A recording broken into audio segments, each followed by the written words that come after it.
क्या आपने कभी सोचा है कि गणेश उत्सव सिर्फ 10 दिन ही क्यों मनाया जाता है? और आखिरकार गणेश जी का विसर्जन करने के पीछे कौन सी गहरी वजह छुपी है? आइए जानते हैं वो रहस्य। भगवान गणेश, जिन्हें विघ्नहर्ता और बुद्धि के देवता कहा जाता है, उनकी पूजा किसी भी शुभ कार्य से पहले की जाती है। लेकिन गणेश उत्सव का ये विशेष पर्व सिर्फ 10 दिनों तक ही क्यों चलता है? इसका जवाब हमें पुराणों और परंपराओं में मिलता है। कहानी जुड़ती है महाभारत से।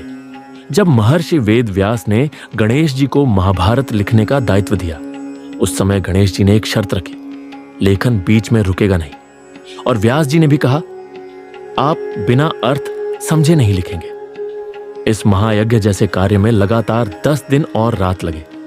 इसी वजह से गणेश उत्सव 10 दिन का माना जाता है।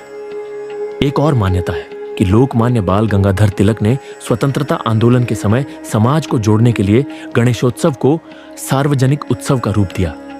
10 दिन तक यह पर्व समाज में एकता और शक्ति का प्रतीक बन गया। लेकिन सबसे रोचक कथा जुड़ी है गणेश जी के विसर्जन से। जब वेद व्यास जी महाभारत लिखवा रहे थे तो गणेश जी लगातार लिखते रहे। निरंतर लेखन और गहन एकाग्रता के कारण उनके शरीर का तापमान बहुत बढ़ गया। तब वेद व्यास जी ने 10वें दिन उन्हें नदी में स्नान करवाया। उसी स्नान से उनका ताप शांत हुआ। यही परंपरा आगे चलकर विसर्जन के रूप में मनाई जाने लगी। इसलिए 10 दिन तक घर में गणेश जी का वास होता है और 10वें दिन हम उनका विसर्जन करके उन्हें विदा करते हैं। तो दोस्तों, गणेश उत्सव के ये 10 दिन सिर्फ पूजा के दिन नहीं है, बल्कि ये हैं भक्ति, एकता, त्याग और नए संकल्प लेने के दिन।